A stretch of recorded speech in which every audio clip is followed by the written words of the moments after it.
Man, I'm ready to build my first PC, but I'm kind of thinking of keeping it on like a tight budget because I don't want to spend a lot of money. Well, sometimes when you do that, that's not really the best option because you know you're gonna wanna upgrade like right away when you already build your PC. Well, how much is that one there? So this one's $2,500, which again is a lot of money, but if you're thinking about upgrading already in the future, maybe just go ahead and buy the nice PC now. That might be a good point, but I feel like the only way I'll know if it's worth buying is if we go over the parts, unbox it, test it in games, and then hear a word from today's sponsor. If you've recently heard a lot of buzz about portable monitors, but always thought to yourself, they're cool, they don't impress me, you need to check out today's video sponsor, Arzopa. Previously, we featured their Z1 FC over on the channel, but they sent over their Z3 FC, which is a new upgraded version. This isn't like other generic displays like the ones filling up TikTok. After spending a few days testing it out, we were honestly blown away by the performance leap. It packs a 2.5K resolution, 107% sRGB color gamut, and a blazing fast 180Hz refresh rate. But putting aside all the nerd numbers, what really matters is how it looks in person. The colors are so vibrant and detailed that it honestly feels closer to a premium high-end gaming desktop monitor, except it happens to be entirely portable, so you can set it up anywhere. It's just 9.3 millimeters thick and weighs only 780 grams. The build quality is solid and it feels durable enough to toss in a backpack and haul around. But as a gamer, what I really appreciate is the plug and play versatility. I already have a full gaming desktop and a massive TV, but sometimes I only have a short break and just want to sneak in a quick gaming session. Instead of powering up the entire living room system, I can just plug a console straight into the screen and play instantly. It's perfect if you want a responsive display on the go for a PS5, Xbox, or Switch. Now, it does support 180Hz refresh rate, but what you get will actually depend on what device you plug in. But when I hooked it up to my PC, it gave that perfect buttery smooth 180Hz refresh rate that I was looking for. Beyond gaming, it's just as good if you need to hook it up to a laptop to get that dual screen workflow on the go. The setup is simple too. A single USB-C cable handles both video and power on compatible devices, so you're up and running in seconds. If you're looking for a portable monitor that doesn't compromise on image quality, build quality, or refresh rate, then look no further than the Arzopa Z3 FC. You can learn more or buy one today using the link description down below. Big thanks to Arzopa for sponsoring today's video. Now, let's get back to it. So yeah guys, you heard it here first. We got this high-end ABS pre-built because we were kind of wondering, is it actually worth buying a high-end pre-built? So ABS actually sent this to us, but it's not sponsored, so we can give it an honest rating, and we're gonna kind of talk about the price to performance here. And for those who kind of question the whole how the Toasty Bros operate when it comes to our videos, just for a little bit of transparency, whenever we get a PC that's sent that is non-sponsored, yes, we do get the sample sent to us that we can keep, but this video does not go to ABS before this video goes live. They have no input on what's going on with the review, and we can give our honest opinions on everything that's going on here. This isn't a scripted ad, this is a review video. So we're gonna unbox the Kaze, or what were we thinking? Kaze, Kaze, we don't even know. This just shows it's not sponsored because we don't even know how to say the name of what this case is. But this is the ABS Kaze 2 line, we're gonna go with that. That features the Intel Core Ultra 7 270K Plus, a CPU we really like right now, 32 gigs of DDR5 memory, a 1TB SSD, and a 5070 Ti. We're looking at $2,500 for this pre-built, which, given the RAM market right now, is kind of normal. But we did do a price comparison with this PC and building yourself, and right now on Newegg, using all their parts and some combo deals, you can build it yourself for about $2,300. So you're looking at about a $200 markup here. That's pretty fair considering it's already built. And if you've never built a PC before, especially like a higher-end one like this, you should know there's a lot of risk when building it. You may break parts, you may not be able to get refunds on them. And on top of that, the labor to build. I mean, Matt and I could build this together in probably an hour, hour and a half. You guys at home, if you've never built, this build may take you 3 to 6 hours and it may not even work when you're done. So I'm very curious to see in this video. Obviously the specs are really good. We really like the 270K Plus. It's a really awesome CPU to consider whether you're building yourself or getting a pre-built. And the 5070 Ti is one of those cards that honestly, a little overpriced right now. The 9070 XT, the direction we normally recommend people go with, but if you want NVIDIA and you want that almost near high-end category, the 5070 Ti is your best bet before spending a fortune on a 5080. So I kind of understand why they went this direction. Yeah, I feel like a lot of the pre-built companies have just always had good connections with NVIDIA too, so they may be getting these for pretty good prices. Now the case I remember seeing in the listing was something we normally wouldn't get. It's a very out there design. It's a little bit different than your traditional case you see, like a, I don't know, like a normal fish tank style case or something like that. It's a more traditional tower that has a different front panel to it. Can't wait for that, for like, we said that name probably so wrong and they're gonna be watching like cringing like Kaze, Kazoo. Oh, this is different. Look at it's got like a big old handle to pull that glass off. Oh, and I realized it has, that's so strange. It has the handle, which you would think is toolless, but... Oh, but it has screws as well. Interesting. Weird. Okay, that's different. And yeah, the front, like Matt was saying, it's definitely, I mean, it's unique. It's not like insane or anything, but it's definitely It's not like these fish tank. This almost feels old school. It does feel pretty old school. Honestly, it looks better in person than the original listing. I wasn't a huge fan of the original design when I saw the listing, but it does look better in person, honestly. All right, so we got some foam, we got some expanding foam. It's always nice to see, especially when you have a build that you're spending this much money on and you got a big GPU inside. There should definitely be some good packing materials. ATX 3.1 connector. That is another advantage, I guess, in NVIDIA. That's not like a huge advantage, but it looks nice. How's cable management look? Cable management's pretty solid. I mean, this is exactly how we would do it. I would have gotten this one cable behind the RAM slot if I could. This is really clean, not quite hitting the fan, which is great. They ran this in like the perfect spot. My only real complaint is I wish they had gotten this tucked back there, maybe by zip tying it to the front of the case and then running it behind. But other than that, honestly, really clean. I did notice this, couple fingerprints on here. I don't think I've touched that. No, so, I don't believe you did. Small little notes, but everything looks to be plugged in. Do we have anything that's too tight? One correction I will make, and honestly I just changed last minute because I read the outside of the box. This does come with a 2 terabyte Gen 4 SSD, not a 1 terabyte. The box says 1 terabyte on it, but I remember when I saw the original listing it was 2, and I kind of changed my tune when I read the outside of the box. So it is a 2 terabyte drive, and when I originally quoted that $2,300, that is with a 2 terabyte drive. I do have to say too, assuming that you guys get the same exact build like this, not only is that a pretty nice, I think it's a Gen 4 drive, but this is nice. This is the, the G-Skill Ripjaws M5 Neo, which is specifically tuned for, the Ultra ones? Is that the Ultra? Is that Neo? It looks kind of like the X5. So the M5 is Intel XMP tuned. Okay. So it's the Intel focused memory. Interesting. I don't know if there's any other differences, but yeah, we're used to seeing the X5. I don't know. Can consumers buy M5? Because I feel like I've never seen it. Yeah, I found this one right here in white. You can get the M5 weird. Series. So. And okay, what speed we're working with? So it's 16 by 1. Oh wow, so they bought these separately, I guess? That's they weren't weird. A kit. Interesting. And it looks like we're working, it does say Expo on it, XMP 6000 CL38. There you go. Oh, not bad, and it's RGB. That's expensive right now, so that's 32 gigs. That would be what, like $460? Yeah, with RGB especially. The non-RGB G-Skill stuff is like $440 on average, so ridiculous. Expensive. And I think the deal that I bundled in, if you were building yourself, was a combo deal from Newegg, which is where you get the best bang for buck. All right, let's see the back panel. Oh, man. Reveal. Oh, nice. Very clean. Very clean. Ooh, okay. That just got pulled out. Little tight. Oh, that might have been, maybe that caught that. I don't know. I bet it did, because look right here. Yeah, that's, I don't know if I call it our fault, but it's not their fault. Let's put it that way. And the good news is it would have still worked. It's just a fan hair that got bent, but nice hub for this case.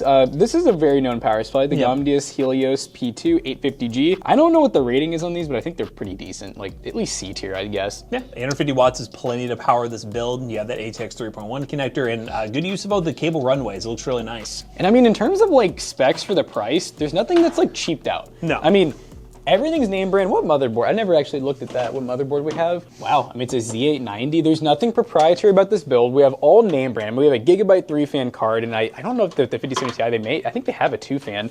So there's ways they could have cut corners. They could have gone single channel RAM. They could have gone with the no name brand SSD. They could have gone with like a tower cooler or a smaller 240 mil. I don't really have any complaints with the build itself. I know the GPU is $999 on Newegg right now, this exact model. So that's you're paying crazy. $1,000 for that GPU. Welcome to the PC building space right now, ladies and gentlemen. Oh yes, what else came in the box? We noticed this. Let's see. Customer care package. Oh yeah, the care package. Whoa. It is Wi-Fi. Looks like we have the adapter, the power cord, and I'm assuming this was a support bracket that came with a Gigabyte GPU that they did not install, that they just gave to you to use if you wanted to use it, and a SATA. So there you go, and M.2 screws. Yeah, looks good. I'm gonna say realistically, I mean, you could, because I think, is this the one where it screws into the back? Yeah, I mean, they could have installed the support bracket, and that would probably help their shipping a little bit, but I understand. I mean, sometimes maybe it could shift in shipping, so it just looked worse when you got it. All right, let's see what this bad boy looks like. It looks like it glows up front with power on. This little logo is red, so that's pretty cool. It's a capacitive with a timer on it. So if you don't accidentally shut off your PC, you hold it down, it loads, and then it activates the actuation. So, dude, look at the USB ports. And the USB ports are nice and lit up. I will say, I think the USB ports might, wait. Oh. Does that change just the USB ports or the... separate from the... Yeah, I think they are. You're only changing this. Yeah, I guess so. Yeah, this is all on the hub. I guess the USB ports are kind of doing their own. Yeah, I think they're doing their own thing. Oh, okay, it's synced up with the logo. Yes. I wonder, there probably maybe is a way to change all that. I don't know. It might be, but that's a definitely very unique case. Like the case itself is very unique with that regard and pretty cool. We got this booted up. RGB looks like it's all working. Again, there'll probably be some sort of software setup that we could do, or we could just do the LED switch here. I'd be curious to see if there's anything that will change the RAM color. See if you hold down. The RAM's gonna obviously be. Yep, there you go. So yeah, so now we're all motherboard sync, and the RAM, we're probably, I think G-Skill actually has their own software, I believe. So we'll see what's installed in this PC, if it's everything we need to get this thing up and running, or if there's anything we would suggest that ABS does work on in the future, but it's a high-end build. You're spending a good amount of money to get this PC, so we wanna make sure it's absolutely perfect. Let's dive into gaming and see what it's all about. Ladies and gentlemen, we are dropping into Fortnite, and I'm gonna be honest, I actually have not messed with the settings yet. I think I'm running the recommended one, so we're gonna drop in, we're gonna see what's going on here. First time drop though, remember, we always get a little more FPS as time goes on. I mean, 1440p, this thing is a 1440p monster, and you can do 4K if you want. It's just, even with the 5090, I'm still rocking 1440p. I'm trying to get good FPS with good visuals. This is definitely the way to do it. Having your 16 gigs of VRAM, this is like plenty for 1440p in any modern game out there. And you can pretty much max all of them out too. All right, let's see what kind of settings we are running. We got 1440p unlimited frame rate, DX12. We're doing high settings, NVIDIA DLSS set to balanced. And it looks like we're on high settings with far view distance. We are averaging about 236 FPS right now. That's really good, guys. I mean, most people aren't even gonna have a monitor that goes over 240 hertz. Some people will buy like 360 hertz and stuff, but in a game like Fortnite, this gun is cracked. What is this? That gun is insane. In a game like this, you really don't need to be getting like way over 200 FPS. Oh my goodness. Oh my goodness. I don't know if we're gonna make it out of this one alive, guys. Until I whip out the exploder rifle on him. I didn't even know where I'm at. No ways, he just pushed me? Or did he go? I think he went away. Thank goodness.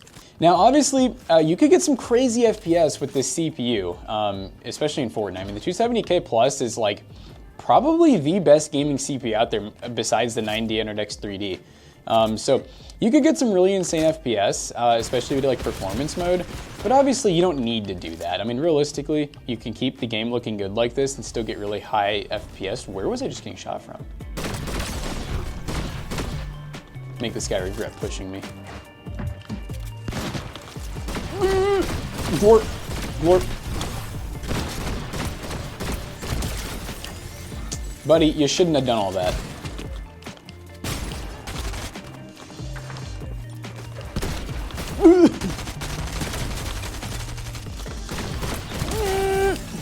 Buddy, you shouldn't have done all that. I'm him and I've been him. It's safe to say, we're getting an average 242 FPS at 1440p high settings. We even have like, I think we have ray tracing on even, right?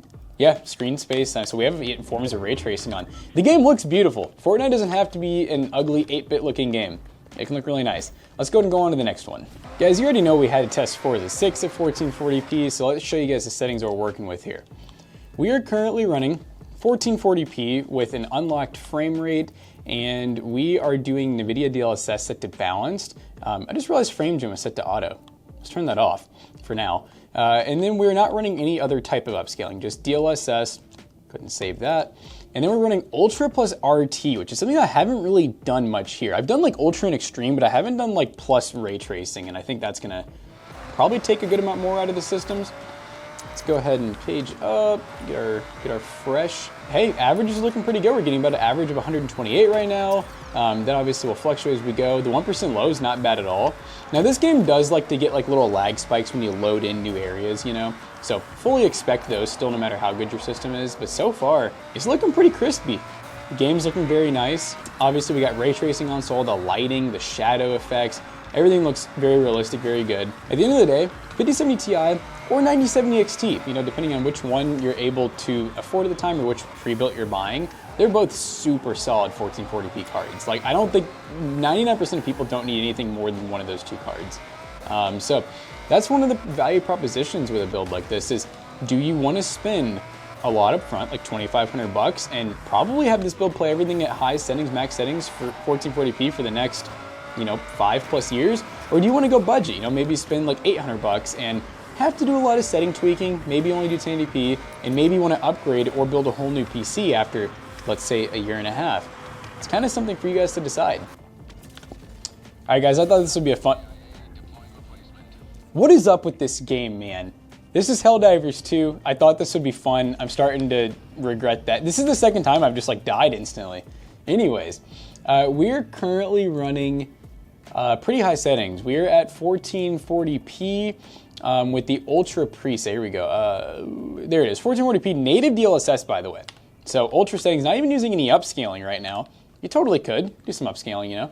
You got a latest gen card, you might as well do some upscaling and frame gen and whatnot, but I know not everybody likes that, so we like to try to do as many tests as we can with that frame gen, especially if we don't need it. We don't.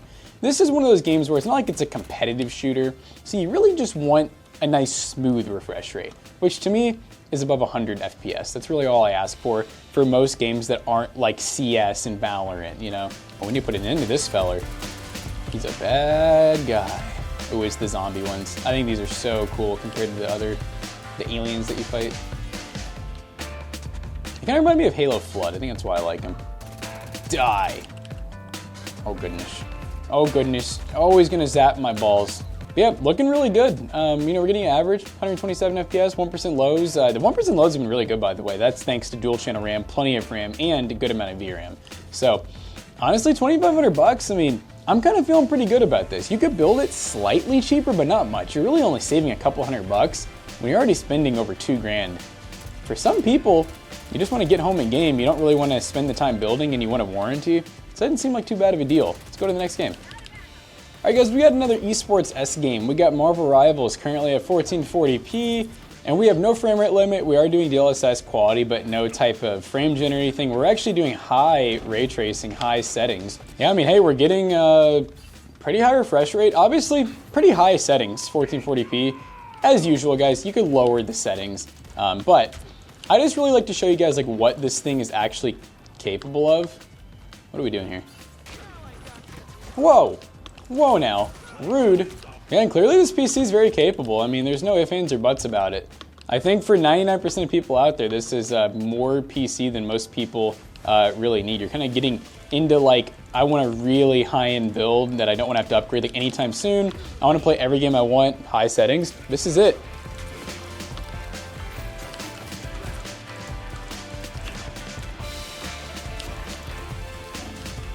See, I don't miss this game. I miss playing Bucky. Bucky's fun.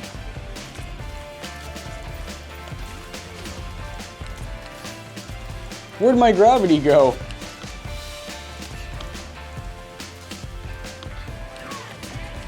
Whoa! Whoa! Alright, well, that's Marvel Rivals. High settings, no problem. We got one more game.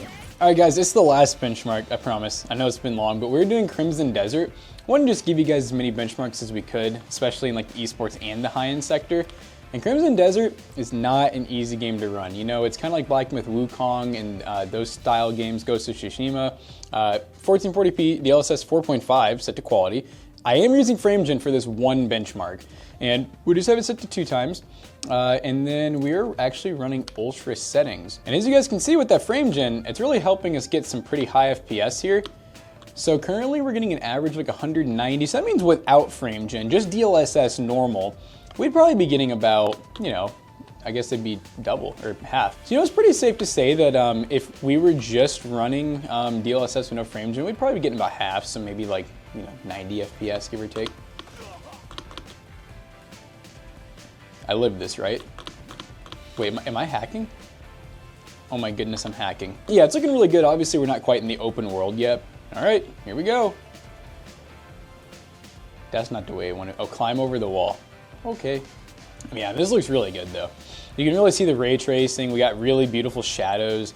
The foliage looks really nice. So, I mean, clearly, PC does everything, guys. I mean, come on. What more could you want?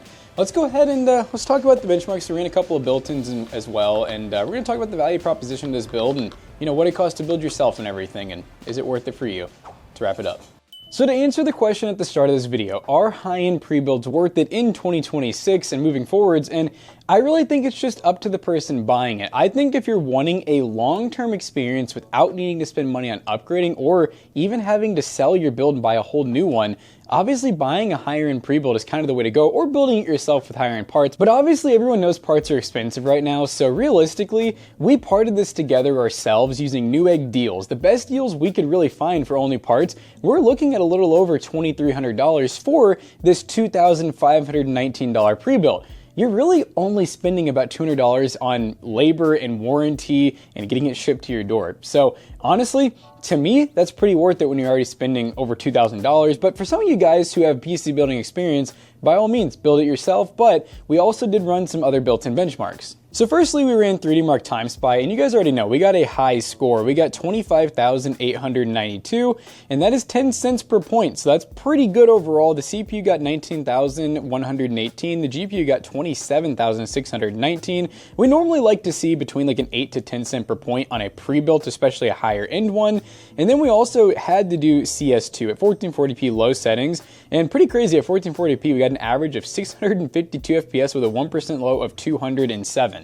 And then obviously we gave you guys an extended benchmark run just so you could see multiple styles of game, from AAAs to esports, some with frame gen, some with no upscaling at all. And overall, the PC handled everything amazingly. I mean, I guess when you're spending, $2,500 plus, you hope that it does, right? But overall, we didn't really have any major problems with it. The power button's extremely unique with the capacitive touch. I really do like the lit up USB ports. That's like a cool little feature, and they didn't really skip any corners. Everything feels well put together and overall well thought out, as we normally expect to see from ABS. So let us know down below what you think. Are you building your own PC for your next one, or do you think you're gonna end up buying a pre-built like this? Let us know, and we hope you guys enjoyed today's video. If you did, make sure you check out our other 2 YouTube channels and also our twitch.tv/toastybros. Do not forget to like, comment, and subscribe. See you guys in the next one. Peace out. Now go check out PCBros.tech. That's actually our pre-built company, and we do actually sell builds that we feature here in the channel, and we sell custom one-offs that Matt and I build every single morning on twitch.tv/toastybros. If you use code TOASTYBROS at checkout, you will save 3%. See you guys later. Peace out.